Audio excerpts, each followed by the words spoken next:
Hey everybody, Jake here from Bearded Gear, and I am ready to do my first impressions on the RECPM2. It's finally here, it's real, it exists, and I could not be possibly more excited to have one. Before I jump in, a huge thank you to my buddies over at River's Edge Cutlery for allowing me to be one of the first people to have one of these so that I could go ahead and have this video ready by the time that this knife goes live. Just sincerely, a huge thank you for that opportunity, because this is one of my most anticipated knives, not just of the year, but in general. Let's take a little trip down memory lane real quick.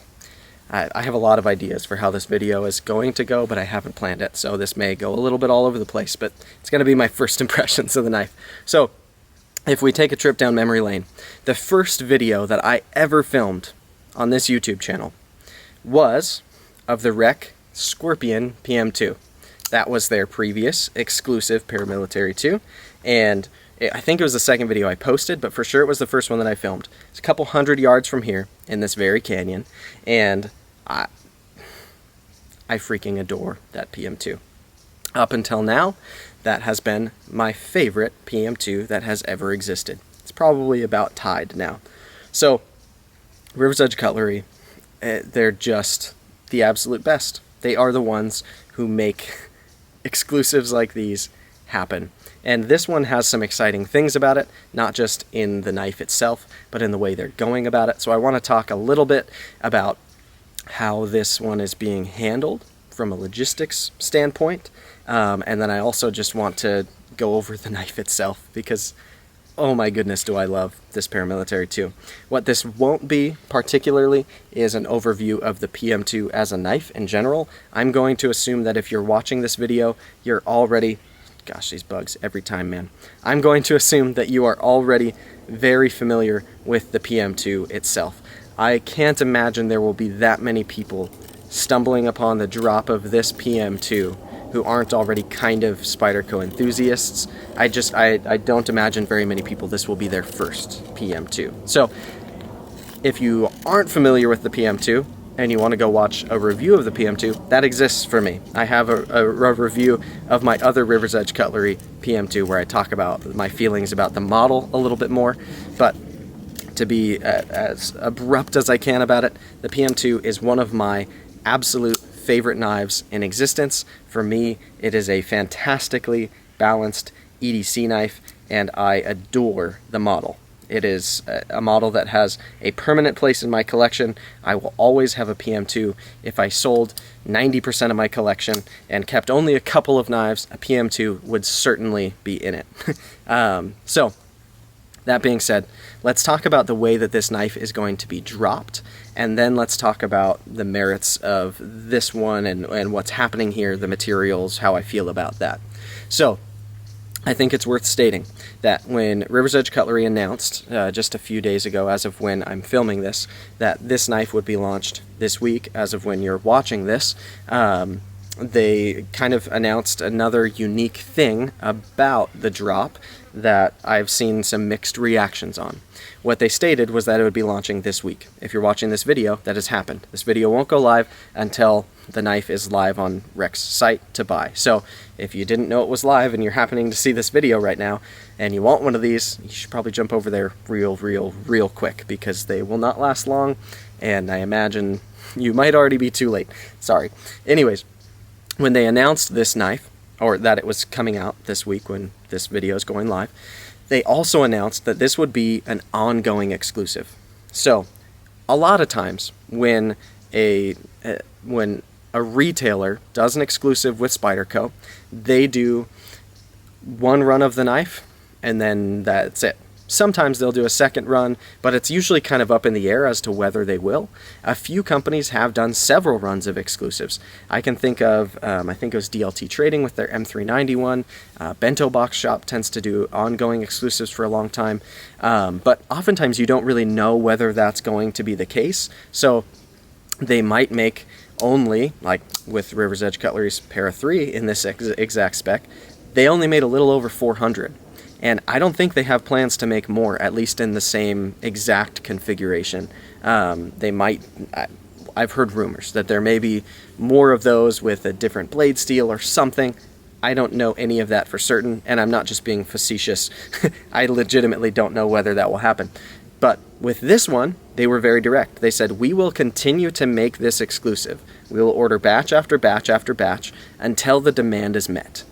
And I really, really appreciate that. I appreciate it because if you watch, I have a video called Spyderco Sprints and Exclusives Stop Whining, something like that, because a lot of people like to complain about sprints and exclusives, and I largely think they are a far more positive thing than people realize. The amount of hype that it drives, the amount of value that it drives up on the secondary, even though it can be frustrating if you're somebody who missed out, I think it's a good thing that our hobby includes appreciating assets. Anyways, all of that being said, the fact that River's Edge Cutlery is going to keep making these for the people that want them, I think is fantastic. Because the way that I buy sprints and exclusives is that I buy one when they drop for the low price that they come at. This one's, what, less than $20 more than a standard S30V PM2, and you get so much more knife. I love that about sprints and exclusives, and this is one of my favorite ones to ever come out, and there is so much demand for it that even if this run was 5,000 knives, which it's not, they would sell out quickly, and then if they were gone forever, they would go up on the secondary, and then anyone who wants one moving forward would, if you're like me and you miss an exclusive that you did want, I don't buy it secondary if it goes up in value. If it stays level, sure, I'll buy it all day long. But if it goes up, then I'm kind of out, because what I love about the sprints and exclusives from Spyderco and the retailers that do them is that you get more steel, better materials for very close to the same amount of money as the baseline knives.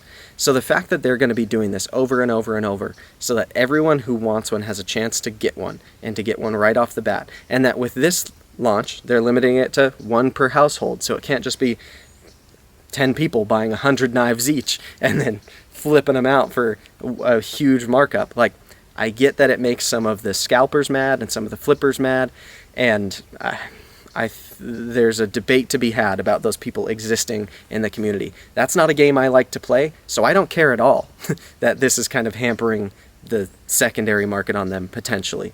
What I will say is there's probably still going to be, for a while, a markup on these on the secondary, because this knife took a long time to come out, and it was not that easy, from what I understand, for Spyderco to get this PVD coating just right, and there was a lot that made this take a while. So it may be quicker next go around, but it may not. It may be a year plus until there's another batch of these ready to go. So for this first batch, I imagine it's going to be pretty difficult to get one, and then if you miss out on one, there may be a markup. But that's just a question of your patience at that point. If you miss out and you feel like you need it bad enough that you're willing to pay more to have it sooner, that's a different thing than feeling like with a RECPM2, if I wanted to buy one right now, I'd need to be prepared to spend over $500 to get one that's probably not brand new in box.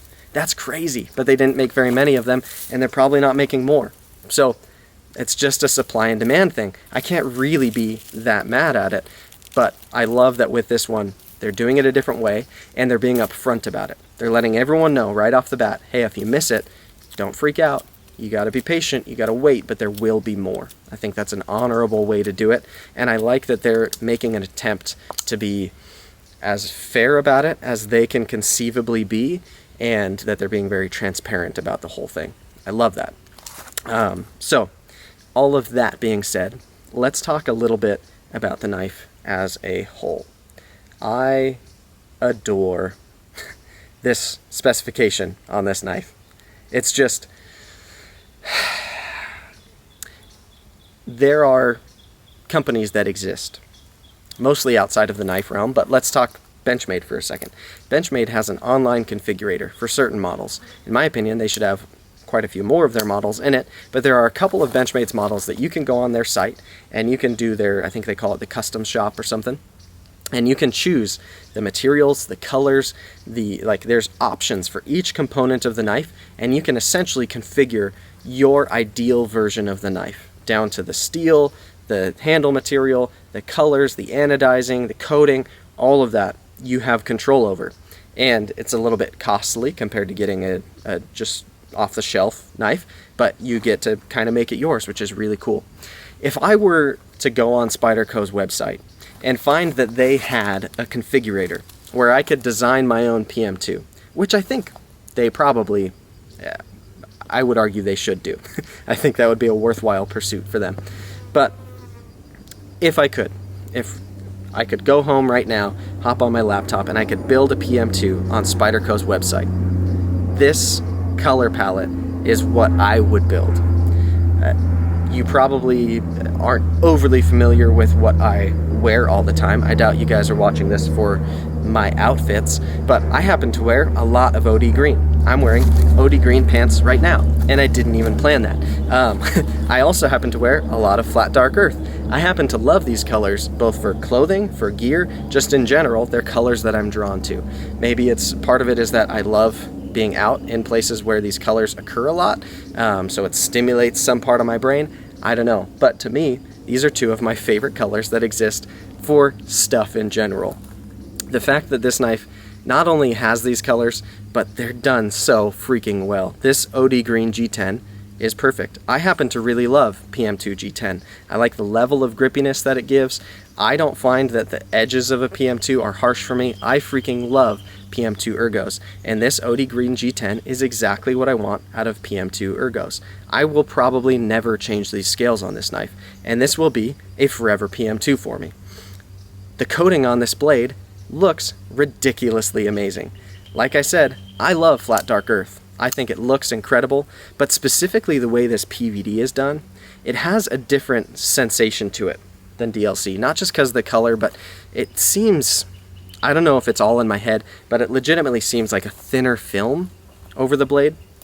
But it's still, it's resilient. It catches the light in like a slightly metallic way, especially when it's in direct sunlight. We're in the shadow of the canyon right now, so I doubt it's going to really come through like it would otherwise. But they've also gone so far as to where they have done like the laser etching, where they've put on the Spyderco logo and all of the print that is on this blade, the Sal and Eric Glesser signatures. They're all also flat dark earth, just in like a different shade than the coating itself. They're like still this like bronze brownish. I don't know how they did that. I also recently noticed that on my Tanto PM2, the Blade HQ exclusive, which is about to be for sale if you're watching this. That one, they colored it in black in all those spots where usually it's satin underneath the coating. So I love that they've gone that like little extra step and they've made the whole blade, other than the literal sharpened edge, is flat dark earth. And then that it's not satin hardware, because satin hardware would not look nearly as good on here as this black hardware. I love that it's black hardware contrasted with the OD green and the flat dark earth. It's just, I freaking love it. This one happens to be wearing an MXG deep carry clip. I don't think this will be the forever clip on here, although I'm really enjoying this clip. I actually quite like it. I have another clip in mind that is a little tough to get, but I'm hoping I'm going to be able to secure relatively soon. So just the overall aesthetics of this knife are perfect in my opinion. When I showed this knife to my wife, she was like, oh, that's your 2020 knife. That's like your palette of what colors you wear and are attracted to lately. She's right. This is literally like, I feel like it's me and a knife. And I get the sense that there's a lot of people who also love this color palette because I see so much demand for it. It's just, it's so unique too. It's the only Spyderco in existence, to my knowledge, with the PVD coated blade, other than the Para 3 version of this same knife. For sure it's the only PM2 with PVD. It's different, it's unique. If you're somebody who collects PM2s or Spydercos in general, I feel like it stands on its own in so many ways. When you put this next to a whole lineup of other PM2s, it will stand out. And it's just so exciting to me that it does that without being weird. Like, so many times I think knives that are unique because they're funky. This isn't funky to me. This is right in my comfort zone, and it's just so freaking excellent. On top of that, 204P, I would argue, is in the top few blade steels that are in existence available on the PM2 currently. My favorite steel on the PM2 happens to be the Scorpion PM2, which is the other River's Edge Cutlery exclusive, and the other one that I own and will be my forever PM2. That one I would give an edge over 204P, but 204P is not far behind. If you're not familiar with the steel, it's essentially, without trying to get all the people who are steel snobs fired up in the comments, it's essentially, sorry about that, it is so hot out here that my camera is overheating. What I was saying is 204P is essentially, without making the steel snobs too mad in the comments, basically the same steel as M390 and 20CV. They each come from different manufacturers, different factories make these steels, but the recipe is virtually identical. Virtually, just to keep myself safe there. So it is very comparable to the performance of those steels. And a lot of people would argue that 20CV, M390, 204P are some of the best, most well-rounded steels currently in existence for EDC use. So on a knife like the PM2, they make a ton of sense. A ton. And so to get a steel that is not a slouch at all, is one of the best that is available on this platform, period, and then looks this good from people that I like as much as I like the guys at River's Edge Cutlery, is just, it's as home run as a knife gets. I mean, there is so much for me to love about this knife, and then I get it and I open it and it's what I wanted it to be, and it came to me centered, and the action was like the tiniest hair stiff, like most coated PM2s are for me, but it's broken in perfectly on its own over time. I mean, I've carried this knife for 2 days now, and I've done nothing to enhance this action. Nothing. No turn of the pivot, no KPL, just let it wear in on its own, and my goodness, it is exactly what I want out of a PM2. I just adore this knife. There's no side-to-side blade play, no front-to-back. The action is fantastic. I can Spidey flick it all day long. Holes are greater than studs. The PM2 is one of my favorite knives, and this is my only other forever PM2 other than the other River's Edge Cutlery one. The Scorpion PM2, because it's in 10V, and I also adore everything about that knife. These two will be my user, go in the pocket, go anywhere, do anything, in any place, knives, that forever. Like, if I was getting rid of just about everything in my collection and was only keeping a couple of knives, these two PM2s would stay. And it's amazing to me that this one is finally real, and that River's Edge Cutlery is being so cool about the way that they're launching it, so forthcoming about it, and it's just, I'm thrilled with it. I am stoked as well that they were willing to send me this one a little bit early so that you guys can be watching this video right as it comes out. That is a really, really cool thing, and I can't thank them enough for that. So I don't know much else to say about this knife other than it's just absolutely incredible. Hopefully you guys have been enjoying seeing me roll in some clips as I've been talking. That's a new thing for this video that I'm just kind of trying on my own. Let me know how that goes. But I'm floored that this knife is real. I'm floored that it exists. I am so pumped that I finally have one, that it's mine, and it gets rid of all of the saltiness that there ever was in my heart that I missed out on the Rec Para 3, because I happen to like the PM2 better than the Para 3. Would I love to have one of those Para 3s in my collection? Yes. But I also have a Maximate Para 3, and that Para 3 is great for me, for everything I use a Para 3 to do. But this, I like it so much more. I just adore everything about this knife so much. It is so me, it is so exactly what I want, and it comes from friends, which is really, really cool to me at this point. So please support River's Edge Cutlery, whether it's on their exclusives from Spyderco or it's on all of the other stuff, because they're a fantastic retailer. Support them, because they are the ones who make my favorite exclusive Spydercos, bar none. My favorite ones come from them, and so I love that they are the ones who are listening to the community. They're making knives like this a reality for enthusiasts like me, and it's just absolutely awesome to me that they are doing that. So thank you so much to you guys again at River's Edge Cutlery. I appreciate it. Thank you to you all for watching this video. I hope that you're watching it because you just got one and you're stoked for yours to arrive. You have every reason to be excited if you did.